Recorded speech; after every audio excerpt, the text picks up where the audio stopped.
Ladies and gentlemen, welcome to this session. I won't necessarily read the bio that's in the programs of Nick, but I guess it's safe to say that Nick's had a fairly big impact on QASEL, and has worked closely with QASEL over a number of years, and has probably worked closely with a number of people in this room through Growth Coaching International at some stage. And my first interaction with Nick was probably 6-7 years ago through some of the growth coaching stuff, and you know, Nick's been a great ambassador for coaching within schools, and has worked recently with the Principals Association QASEL in particular around mojo maintenance for principals. Rosen spoke earlier on around the funding that was assigned to the associations to support principal wellbeing, and can I say after attending one of those workshops, I got a lot out of that and have put quite a bit of that into play. So I'd like to think my mojo is doing fairly well at the moment, Nick. So, but Nick's going to be talking about the Myriad of Leadership Conversations, so I'm sure, and I can guarantee that there will be quite a bit to take out today. So please join me in welcoming Nick to the stage. Thank you, Andrew. I'm not a great fan of using microphones, but I have a sense it's probably helpful considering the size of the room. And before I forget, if you want a copy of the presentation, I'm just going to send this round and I'll make sure you get a copy. If you don't, all good too. On the table also is the Myriad, and I'll unpack that in a minute. And it was interesting to reflect for me. So my first conference ever in Australia, nearly 14 years ago, it wasn't QASEL then, it was ACAQ. So I spoke at that one nearly 14 years ago, which is a bit scary, certainly is for me. As you can see, it's had a dramatic impact on my accent, which is totally Australian now. You can't tell I'm a Pomme at all, can you? Not at all. Certain phrases, certainly Australian now, but yeah, I think I'm stuck with this for life. So I'm just going to dive straight into it. I'm very happy. Again, it can be a bit challenging when there's a big group. If we want to ask questions, clarifications as we go along, please do, and I'll try and make sure we have an opportunity to ask questions. But also I'm here for the 3 days. I'm out in the stalls there and I'll be wandering around. Happy to have conversations with folks around us. So, talking about mojo maintenance, we're going to have a check-in. So just at your table, I want you to talk about how inflated or not is your mojo right now. So, if you're down here at the purple end, all right, you're still okay, but hopefully think about things that can inflate your mojo. Great if you're aware the red balloon is. And there's no, we talk about in mojo maintenance and other things now, there's rules. So I just have to excuse my language occasionally. Bullshit rules. We have to be happy. Nature of life and nature of being human is we have challenges that come along at times, so we're not always going to be super inflated. Sometimes we are going to be, unfortunately, down near where the purple is. So I want you to think about where's your mojo right now, and then what's been happening recently, it might be coming to the conference, it's been helping to inflate your mojo. So just a couple of minutes at your table, where's your mojo right now, what's been happening to help inflate your mojo?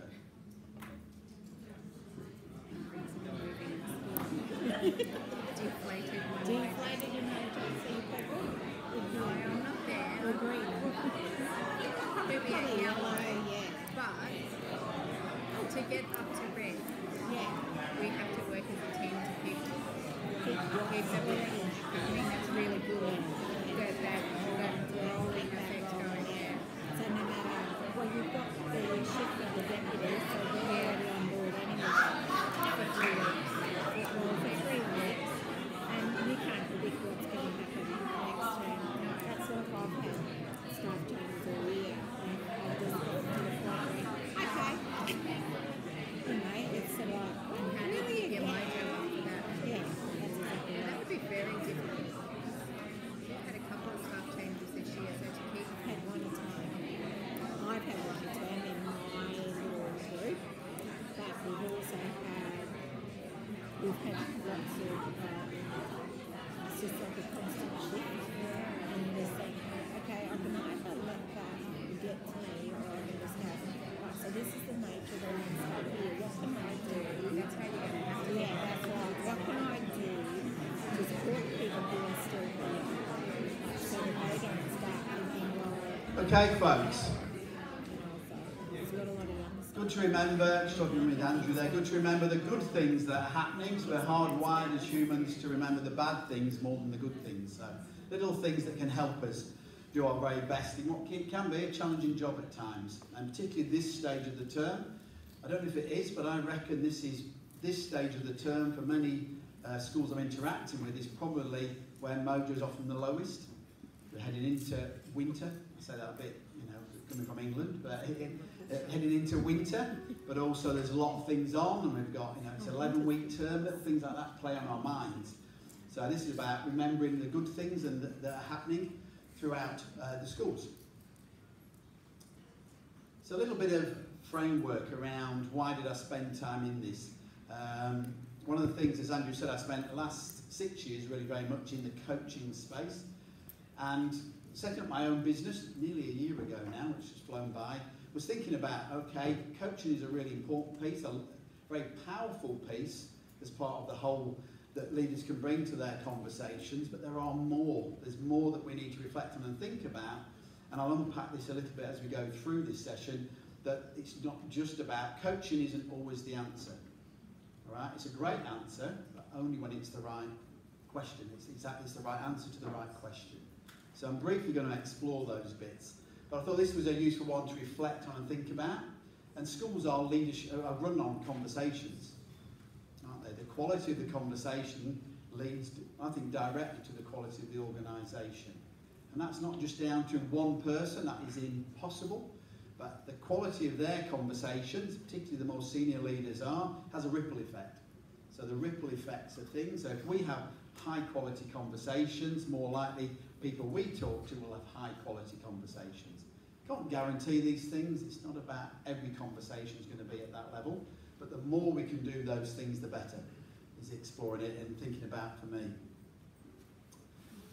I came across this recently, even though you see it's been around for a while now, and this sort of really resonated with me. And also bits of work I'm doing with Pete Stebbins and Alistair Kerr at the high performance team space around right sizing. So what's the right approach at this particular moment?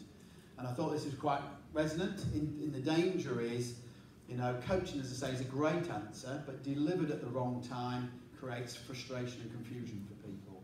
I'm trying to coach someone who doesn't want to be coached. They're going to get incredibly frustrated because I'm just going to ask them questions. I'm not going to give them ideas or thoughts of what they're going to do. I want thoughts and ideas of what they're going to do, but the person's not giving them to me. And I have another reason was I didn't want to get to the stage in a year or two's time where people said, oh yeah, I remember coaching. We did it back in 2017, 2018. And those of you who have been in education a bit longer will know there's cycles to these things. But coaching is a great tool to add to your toolbox, but it's not the only tool around conversations. I'll try not to do this too quickly in case any of you get motion sickness. That's a slight risk of these. I'll spend more time on some of them. So, and in this, there's a cardboard piece, a diagram on your tables, and if they've run out, I haven't got one, I've got a spare here. And part of it was that time, I actually had time, and this is a great luxury compared to the busyness of schools, I had time to stop and think. When I finished up the Growth Coaching International, I actually took time and had time to think about the whole range of conversations. And I did, as I said, I had a slight concern that coaching was being seen as the answer to every conversation. Now this is, for experienced leaders or any inexperienced leaders, isn't rocket science. It's just a framework to understand the whole range of conversations that people are involved in on a day-to-day basis. Okay, and it's about identifying what sort of conversation am I involved in and what do I think is the best approach for me and for the person I'm having the conversation with. So one of my passions is to help people get the most out of every conversation they have. One thing that virtually everyone is doing is giving as much time as they possibly can give. So we can't work any harder in our daily work at school, but what we can do is, okay, how do we work a bit smarter? And again, it's a flippant phrase, isn't it? Work smarter, not harder. So again, hopefully this will give you a bit of an introduction as to how we might do that, to get the most out of every conversation we have. How do we generate the most impact and help people move forward in the most ways? And sometimes that will be in the one-on-one conversation, sometimes it'll be coaching. Great if it is, great space, very empowering for both people involved in those conversations, but sometimes, absolutely right, so it'll be mentoring. Okay, and I'll unpack what the difference is in my perspective around this, and sometimes it's absolutely about managing type conversations, and again, I'll unpack my understanding of what those mean. And that's where I'm going to spend most of the time today. There's a whole range of other things there when we're working with teams or groups, the types of conversations we might have with those teams and groups. And briefly touch on those. At times I wanted my leaders to be inspiring, to think, yeah, I want to follow them. I want to follow what their vision is, what their passion is. As Patria talked about this morning, that passion is part of our role, not all of our role as leaders, but part of our role. How do I bring people with me on this journey to improvement as part of this? Sometimes about co-creating. How do we work together to get even better outcomes? And sometimes very mundane, but it's about informing people. This is when reports are due in. This is when things are going to happen. And that's part of our role individually, but also with teams as part of that. Stakeholders is a very similar space to that. And student conversations. And there's writing that sits behind this that I'm very happy to share, and it's emergent thinking. This isn't locked in, but the idea for me is as I'm going into a conversation, reminders about what sort of a conversation is it, what sort of conversational position might I take up to get the most out of this interaction I'm about to have. And conversational intelligence, which I'll give you a bit of a taster around, hopefully is one way of helping us do that.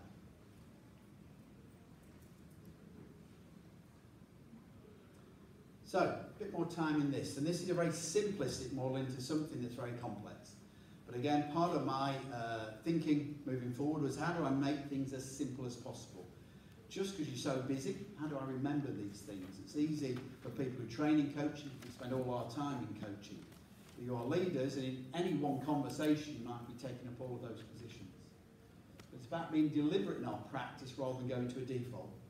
Our natural default for most of us as teachers is to go to telling. A good friend of mine, a colleague, a principal of a primary school, calls teachers, he's one, I'm one, I still think of myself as a teacher, as ATMs, automatic telling machines. We're hardwired, and it comes out of a good space. We're designed to try and help people, all right, but that can get in the way. Again, if I want to be coached and someone's telling me what to do, that I find that resisting, I find that frustrating as well. So it's about working out what's the best approach for this person. The key bit here I talk about is the bottom bit. Depends on the context and the knowledge, skills and attitude of the person opposite me. High risk situation, person highly stressed in front of me, probably the worst time to try and coach. Because their front brain, their thinking brain isn't working at that precise moment. We're not feeling safe, or we're feeling highly stressed. We can't rationally think. So actually clear direction, being told what to do, tends to calm us down. Following that, great opportunity to coach or mentor. So the more experience knowledge someone has, the more likely they are to benefit from coaching. The less experienced knowledge they have, the more likely they are to benefit from mentoring. Managing comes into all of our interactions at times as leaders. So managing for me, and again we can spend a whole chunk of time on this, is a range there from well-being type conversations, checking in with people as to how they're travelling, to performance conversations, and I absolutely mean the full range of performance conversations. Most of us, if you've been in leadership, even for a relatively short period of time, can think of the difficult conversations, or in CIQ, conversational intelligence, what they call uncomfortable conversations. But in my experience, the vast majority of staff we work with are doing at least okay, if not better, and want to improve. And I do throw a challenge out there, and I understand there's people you can probably think of that don't display this, but as human beings, you know, we're actually hardwired to want to get a bit better. All right, it doesn't always play out that way, I absolutely get that, and I can think of people who didn't display that on occasions, but I do have a strong belief that no one gets up in the morning determined to be worse than they were yesterday. Sometimes that's the way it plays out for all of us. You know, we have good days and not so good days, but we're a bit hardwired to want to improve, unless people have serious, you know, psychological issues where they need additional help and support as part of that. The far end of managing is compliance. You're not doing what we need you to do, we need you to move forward. The uncomfortable conversations. The better we do all the other ones, I have a hope belief, the less likely we are to have those conversations. You know, again, sounds simple, but it's not easy, given there's so many interactions. But as I say, we're more hardwired to go into mentoring, telling type conversations. So it's how do I hold that conversational position, ask a few more questions and listen a bit more than I'm generally hardwired to do. As teachers, we're used to teaching. Okay, we should be mindful. There's 3 things that impact on human motivation that sort of keep resonating with me when I came across them by Dessay and Ryan. One was autonomy. The more choice I have, the more motivation I have to want to do it, to prove that I want to succeed in this, which links to the second one, which is around competency. None of us want to feel incompetent or be judged incompetent. That's not a nice feeling. And the final one, which is linked to all of these, is relationship, relatedness. What's my relationship with the person I'm having this conversation with?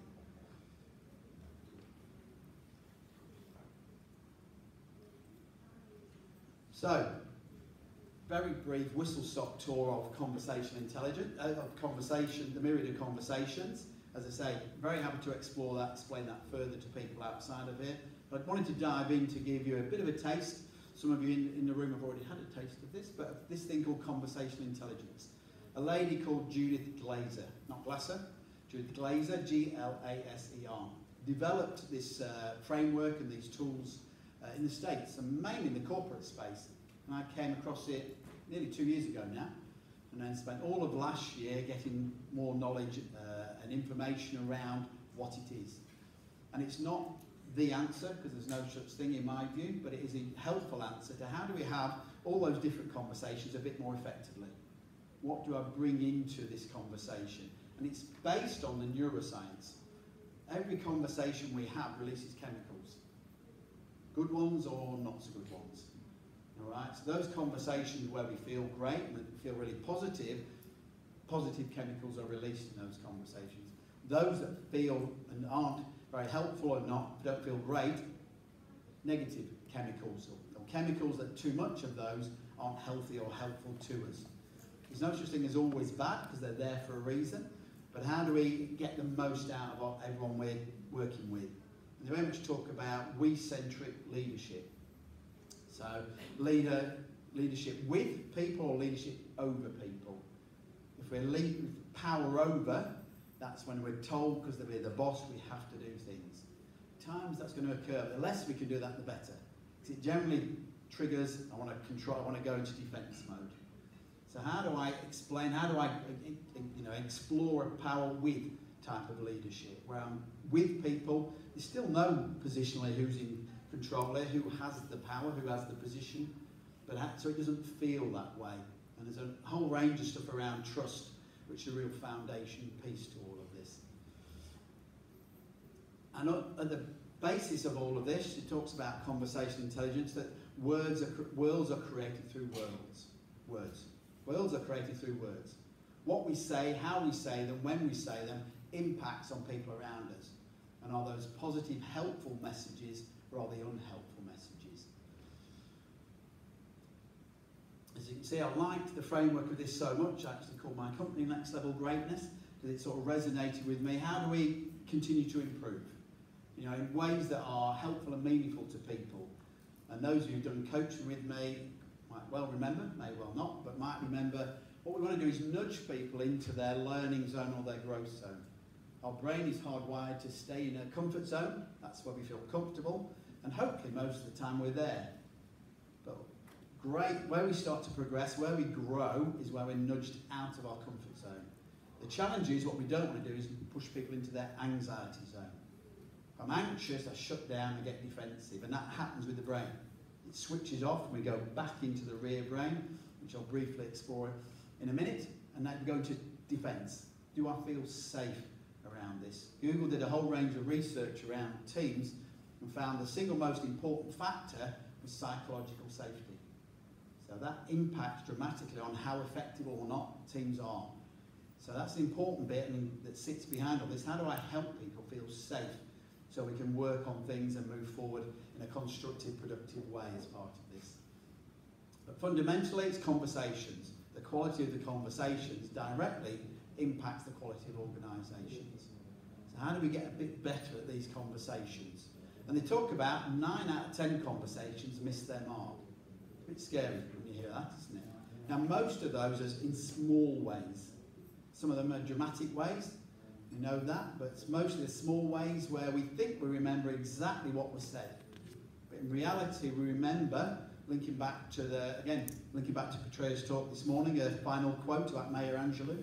People forget what you did, said, but you never forget how you made them feel. So that's what we remember. And every 6 to 12 seconds we go inward. What do I feel about what, in this situation, Nick's saying? So we miss huge chunks of information.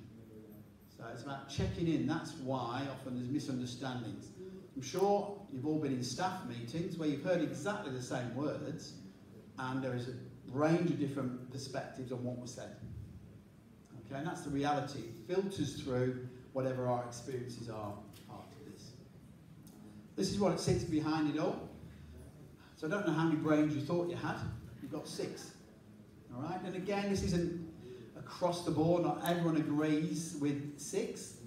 Pretty well, I think everyone now, most people do that there's 4 brains, the ones in our head that we think about the most around this. The primitive brain, when our amygdala is fired, that's when we go into defence mode. I don't feel safe, I feel uncertain, that's when I go into defence mode. And you'll all have heard of, I'm sure, fight, flight, freeze. The 4th one that I came across that makes a lot of sense in terms of how we can operate at times is appease. So I want to take the conflict out of a situation. We just say yes, even when we don't believe it, or don't agree with it. We don't like conflict, so we're feeling a bit unsafe, so I'll just say yes, that's a good idea, even when I don't think it's a good idea. The most productive teams is conflict. Yeah, often our empathy, which is a strength in special ed and teaching, but particularly in special ed, gets overplayed. I'm so empathetic, I don't want this person to feel bad, so I'll just say yes, even when I don't always believe those things. So the most productive teams, there is a key point around conflict, where we have conflict, but it's not personal. It's about the topic, not about you as a person. And unpacking, how do we do that so we don't take it personally when people challenge what we're saying and what we're thinking around things. The limbic bit, and this is very much Nick's version 101, and some of you may well know a lot more than I do, and I'm very happy for you to share with your colleagues what that is. But limbic brain is often where the emotions, so strong emotions are stored there and linked to memories triggered by emotions. The neocortex is where memories, short-term and long-term memories are stored. And the bit we're trying to trigger as much as possible in any conversation is the prefrontal cortex, the executive brain, the thinking brain. All the other bits just happen. You can't switch them off or on, they happen. A good friend and colleague of mine in the UK talks about mind brain and body brain. Body brain are automatic responses. We can't stop the amygdala firing. What we can do, if we know it's like to be fired in certain situations, plan. What am I going to do when this happens? So that's where we can put that proactive layer on top of automatic responses. So we're not making things worse, hopefully. And we've got a planned approach when we know these things are going to happen for us. So those 4 are pretty universally accepted.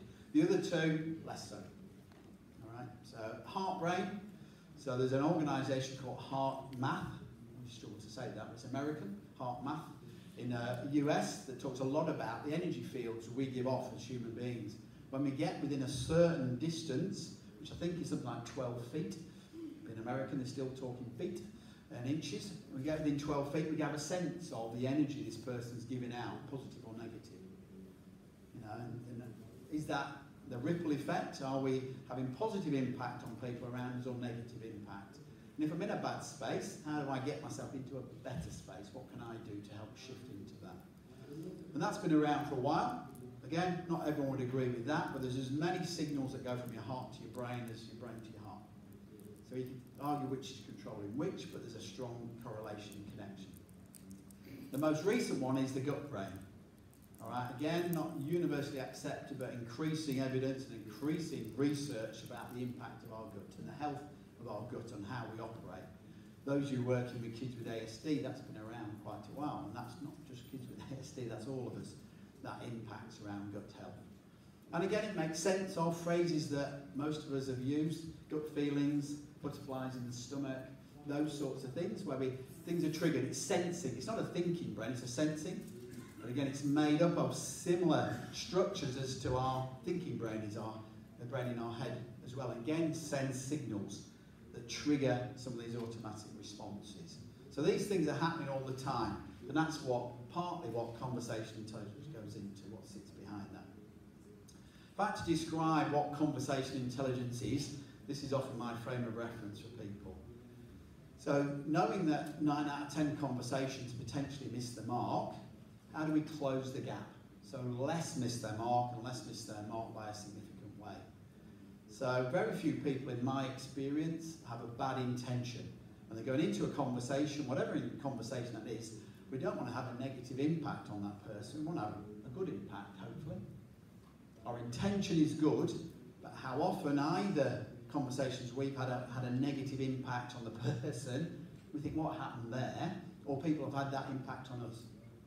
And that's because it goes through our own filter, our own bubble of our own experiences, background, knowledge. And we're all different. So again, good connections, but Petrea again talked about, didn't she, around those assumptions, and generally they are wrong. What we think people think is generally going to be wrong. So how do we check in with each other and check in to help get those spaces, just to make sure we narrow the gap? We're never going to totally close it because we're human beings and we're complex. But how do we close the gap? And again, tools and frameworks to help us close the gap. This is from a useless bit of trivia, so apologies if you've heard this before, but from a music festival called Burning Man in the States. And why I'm showing it, not just because it's a really nice picture, but also that inwardly we have our strongest innate desire within humans is to connect. Okay, our strongest desire, stronger than safety, and that plays out particularly with teenage boys, doesn't it, and girls to a degree, where they'll want to do something to fit in even when they know it's unsafe. And again, you might know, I always think about, some kids with ASD and other kids with ID might not display some of these, but most of us have that's the strongest desire to how do I fit in.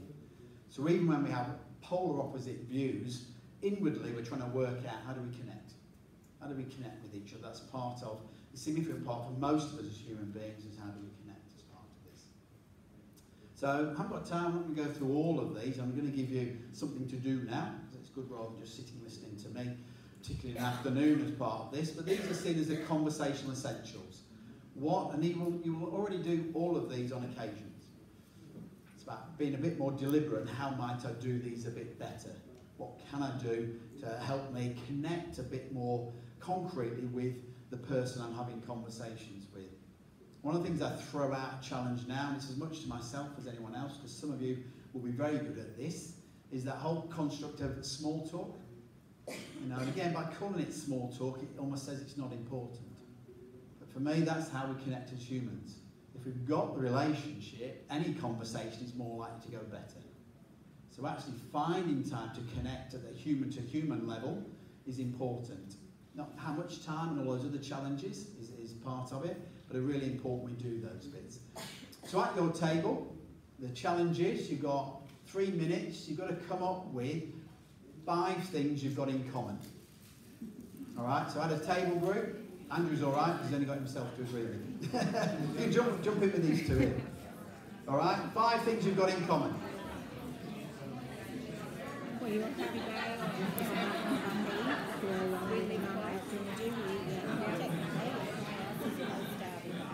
we're both in special ed, basically. You got children? Oh, I've got 3 children. And I'm looking for my 2 wings. It's November. That's scary. That's pretty scary. Yeah, so one's having a baby, one's building a house, and one's trying to do a permanent job, but he's got a casual job at the moment. So I've got a 21 who's been pregnant, and my middle daughter's 18. That's been school last year, but it's 10 years. He was our surprise package. My girlfriend's got a surprise package.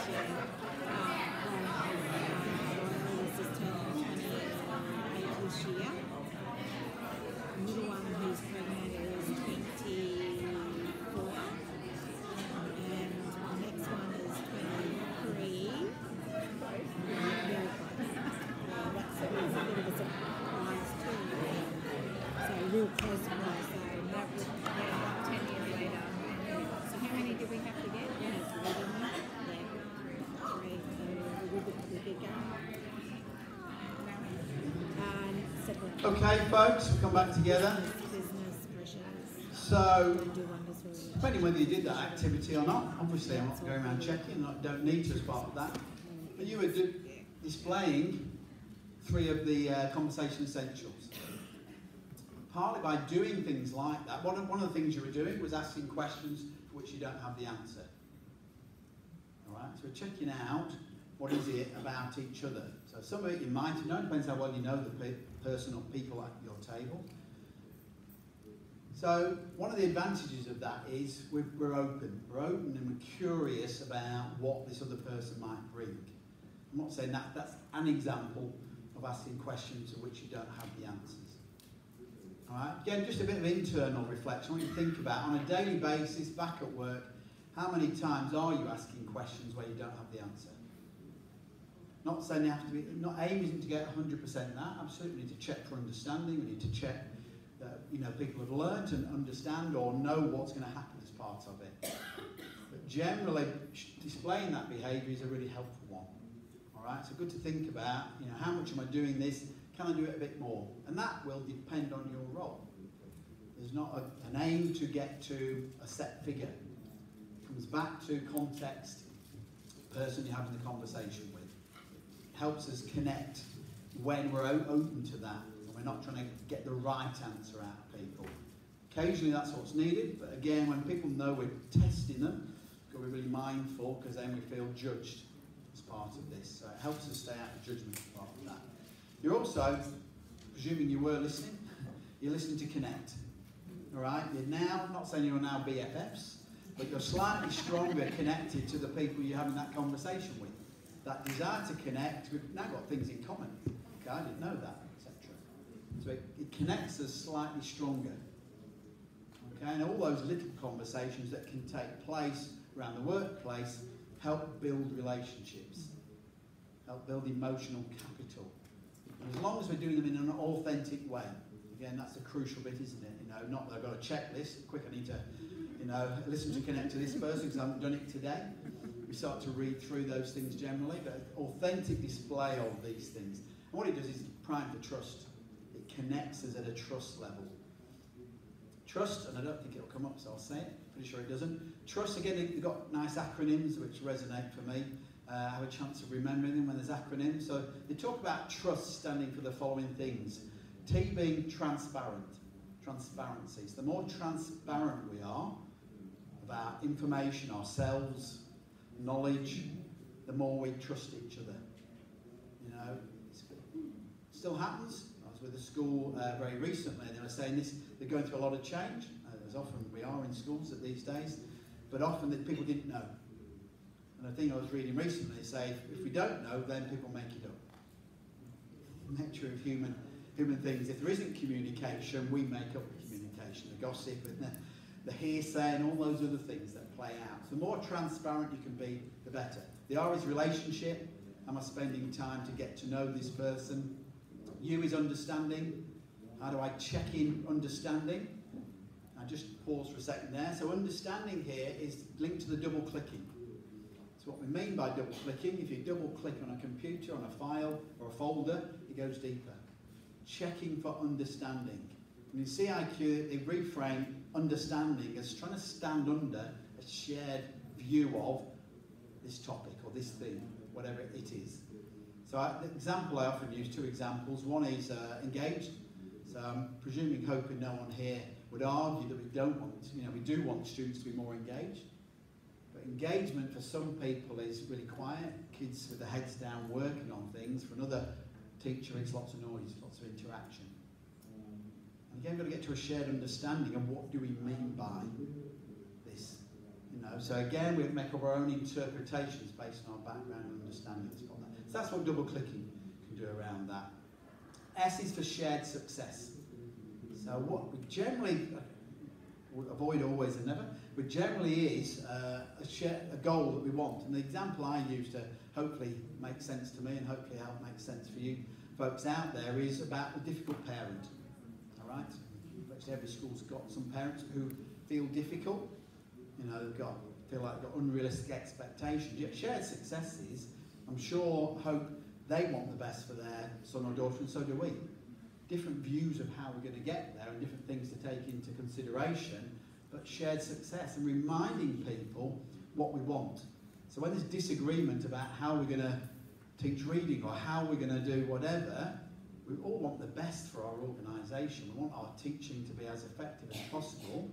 How we get there is where the discussion, an important discussion, is to take place. And the final tip, linking back to Patria, test assumptions. Right? So they're virtually always wrong. What we think someone person thinks is nearly always wrong. So check out, this is my understanding of what you just said, is that accurate? Yeah, again, that's double clicking, we're checking out. So a bit of a thing I've started to do, I've done it for a while now, is if I'm in a conversation which I'm not uncomfortable, luckily enough I'm not really in that situation now, but I think there's a chance we can be misunderstanding each other or taking out information, different parts of the information. I'll follow it up with an email or put it in writing. So it's not in writing initially, face to face, then just checking, this is my recollection of what we agreed. Is this the same as yours? There's a chance for people to say, no, actually I thought we did this. All right, so that chance to check in with each other as part of that. Being open to influence. So how open are we? Again, helps people connect, helps people have a chance. Being open to influence, sometimes absolutely we advocate. We have strong views about X, strong views about Y. Absolutely, that is appropriate. But sometimes good to display, I'm not sure. I'm not sure what we should do in this situation. Again, sometimes as leaders, either we think or people who we work with think we should have the answer. And sometimes that is part of our role, but often it isn't. I think this might be a useful way to go, but I'm not sure. What do others think? And that links back to co-creating, where we bring ideas and share other people's ideas, and better things emerge out of it that we haven't thought about and they haven't thought about. So in CIQ they talk about co-creation as opposed to collaboration. Apparently, and don't feel bad if you've got collaborative working as part of your things, because I don't think most people use it in this sense, but collaboration, the origin of collaboration came from conspiring with the enemy. Right, most people, well, nearly, I think nearly all of us don't use it in that way, and that's not what we're thinking about, so don't feel bad if collaboration is in there with how you're using it. But we're generally trying to persuade someone to our point of view, or they're trying to persuade us. As co-creation, we throw ideas in together, and new things and better things, transformational things can emerge as part of that. Final one, just draw attention to conversational agility. Again, those who've done more in coaching will know that's part of what we're doing in coaching. Drawing attention to strengths, skills and qualities a person has. Drawing attention to the positives when there's lots of negatives as well. So all at times you will have redirected, reframed, refocused without knowing you're doing it. The more deliberate we can get around that into that space, the helpful. Because as human beings, we're more hardwired bad than we are to good. So this is why we can help people notice some of the good things and helpful things coming out of it. This is called the Conversational Dashboard. And again, I haven't got time to go into huge detail, but just to share what can be a helpful, useful tool and framework. So CIQ isn't a set curriculum that is taught, a whole range of frameworks and tools that people draw on as is useful, as is helpful to them in their setting, in their organisation. Bits to pick out from this. One is trust isn't just about you, human to human. This could be about the topic of conversation. All right, I'm really not sure about implementing this. So it could be low trust. Now, one of the things I like about this, it validates all positions. All right, so they all have a purpose. Not if we get stuck in skeptic and if we get stuck in resistor, but they all have a purpose and are useful. They're deliberately spelt, resistor is OR, not just because it's American. Electrical circuits, we have resistors in electrical circuits so we don't overload the system. Yeah, at times we need people to say, oh, I really don't think that's a good idea, because we could be too much too quick. You folks will know that very well. The speed of change is an important one, isn't it? How do we manage the speed of change so we're not burnt out by part of that? Now, this isn't about labelling people, and I always have a thought in my head. I can picture one or two people I've worked with over the years who the danger is this becomes who they are. They're always the resistor. That's not a healthy thing, not a helpful thing if we're always in resistor mode. All right, so, and I'll explain how you can use something like this to help shift people. The other one, just to draw attention to, experimental. Again, deliberately OR. Who's going to be the mentor of experiments? Who's going to give things a go? Linking to the agile things again. You know, evidence-based practice. That's certainly not going to argue against evidence-based practice. But I throw out there the idea of practice-based evidence. Someone's got to try these things to get the evidence. So it's managing that so not everyone's trying everything all at once and going off in different directions. But someone's got to try these things. Even when they're evidence-based practice, I have a view, doesn't mean they'll work in your setting. Yeah, just because they worked at the special school down the road, there's no guarantee they'll work in your school. So how do we give this a go and test it out to think of what modifications might we need to make in order to get this work as effectively as possible? So this can be used in a range of ways. It could be used to think about, okay, what position have I taken up in different conversations I've been involved in? It can be useful when there's a shared understanding in a team to say, when it's around a topic, a theme, all right, we're thinking of introducing the use of videos to in classrooms so we can reflect on our practice, just to throw out there, the one that's potentially a bit controversial. Where are we each sitting on this? Where do we sit? All right, so if you're in resistor or skeptic mode, the one could be, okay, given you're there, what do you need to see here? What needs to happen that might encourage you around to the right-hand side of it? Being stuck in resistor and skeptic is not great.